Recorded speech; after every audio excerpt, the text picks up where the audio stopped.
that I'm going then to correlate with results obtained with the Cooper criterion, and finally I will conclude. So first of all, the context. The material I'm going to talk about today is called nacre-like alumina. It's basically 95 volume% of alumina platelets plus 5 volume% of the secondary phase, which is basically a silica glass. These components are poured together in a filled acetylene sintering oven in which temperature and pressure are applied. And this pressure, which is unidirectional, will align all the platelets together in such manner, giving rise to a so-called brick and mortar microstructure. So here are the dimensions of the platelets, given here and here, and we can distinguish two types of interfaces between the platelets, basically basal interface and transverse interfaces. From that, we obtain some kind of pellets which are slightly anisotropic in terms of elasticity. And depending on how we cut these pellets in order to produce some ACNB testing sample, we can have different platelet orientation with respect to a notch that we're gonna manufacture. So there are many obviously different configurations, but within the literature, one can find three main dominant configurations: the across, along, and between configurations. The across configuration is the most widely studied because it induces stable crack propagation and a really high toughness as compared to other ceramic composites. The along and the between configuration are not that widely studied in the literature because it doesn't produce such good results as the across configuration. However, I will today talk about the along configuration. I'm trying to see what's happening in there, why, and how we can use Cooper criterion to determine that. So, experimental results. First of all, we broke our samples, and we realized that it has a linear elastic regime up to brittle failure, which is different from the reference configuration that has been widely studied, in which we have a stable propagation. That was the first difference. Then we convert our force to failure into K1C at initiation values, and we realized that our K1C were pretty high, actually 5.3, more or less 5.3 MPa per square meter, which is to be compared with the alumina value of 3.5 MPa per square meter, which means that we have almost 1.5 times the value of alumina, which from which we can conclude that there is some kind of reinforcement from the microstructure at initiation. So that was quite unexpected to us, and we didn't know why actually. And what was also interesting is that the base configuration, the across configuration, give a K1C at initiation, which is almost as high as our core configuration. So we wanted to understand a little bit more why, and to do so we went into observing the crack and the crack surface. So what you can see here on the left is 4 slices taken from a microcomputed tomography analysis, with each frame color being a reference to these colors there, so you have several distance within the thickness of the sample.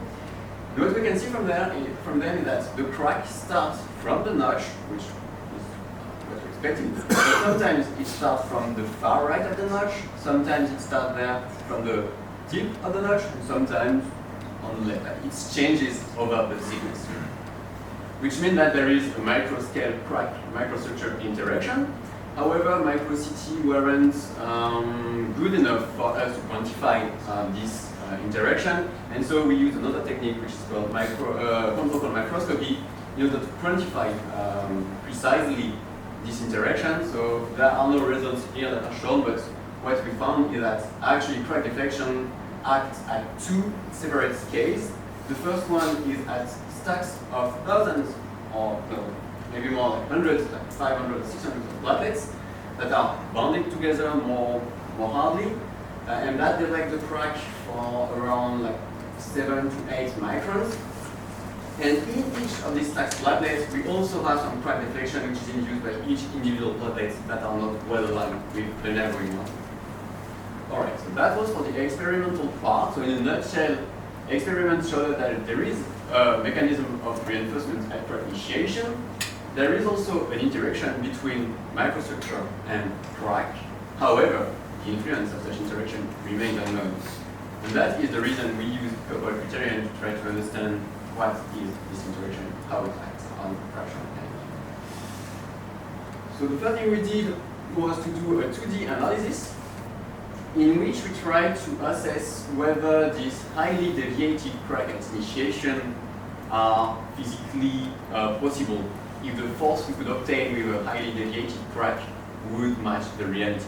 And the answer is actually no. If a crack started too far away from the notch tip, the force that it would require to break it is not matching the reality, it's way too high. And that means that crack cannot initiate in all the thickness of the sample in this Z direction. It only initiates in parts of this thickness. But in which part? What kind of proportion of this thickness does our crack surface, is our crack surface in order to initiate? So what we did is to use a three-dimensional model to assess for these three-dimensional effects.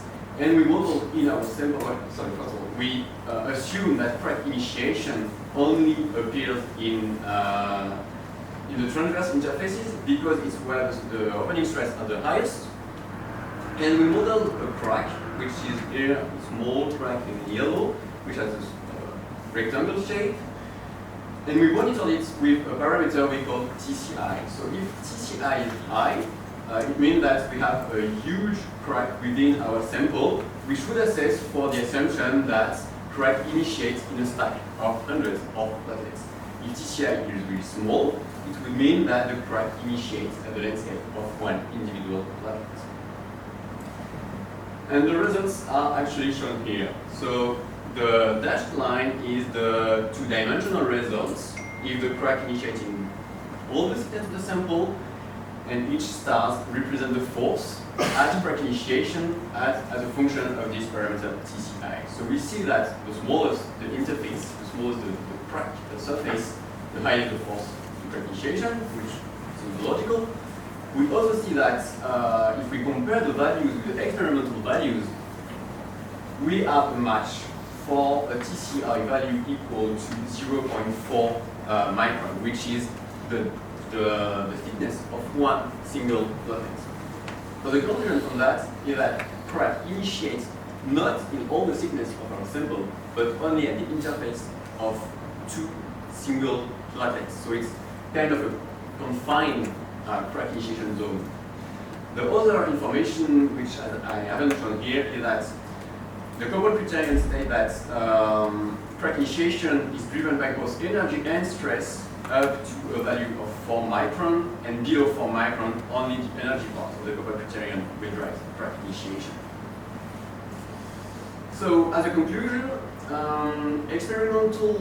we had experimental evidence of a crack initiation reinforcement, but we couldn't assess it only with experimental method.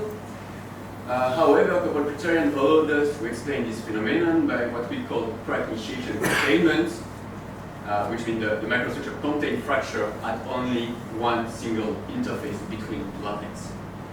And as for that perspective, I'm trying to find other nacre-like alumina configuration which would show the same mechanism, and I'm also trying to find, but I don't know them yet, microstructure that could show such phenomena. So, thank you very much for your attention.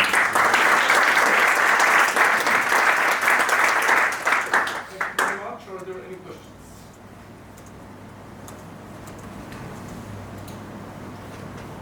Just when you say you estimated K1C from bending Yes. experiment, so how did you introduce a notch on the platelet? And you use some micromechanics or? Yes, exactly. There is a notch, and the notch is sharpened with a razor blade, and then we have our photo failure, and we on one platelet or on a specimen? No, on the specimen directly. Oh. Yeah. Okay. There are, we also compared it, I haven't put that here, but we also compared that with FEB microscale samples, and we obtained the same behavior as well. Okay, because the round of the notch We took it, yeah, we took it into account in our models, in our FEM models. So it has been taken into account, and we we actually saw that the higher the notch radius, the higher the force of fertilization, but as it's taken into account in each individual simulation with FEM and with the criterion, then it's not a problem. Any other questions? I have a short question about the evaluation of the experiments after it had broken. Did you look into the crack surface after it had been broken to figure out Yes. where it starts and what's the reason for the difference? When we used microcompetitive tomography, we had these beautiful pictures, but the quantitative data we could have weren't that good. And then the confocal microscopy is just a laser scooping the surface and giving us access to the difference in the Z position, and so we could recreate this crack surface. However, it's really difficult to see in which point exactly did the crack initiate. So we So you don't could have identify at the access very to that. beginning when it starts. You could not identify No, much what happened. because it's really brittle, and at the moment the crack is initiating, the sample break apart into pieces, and then. Any further questions?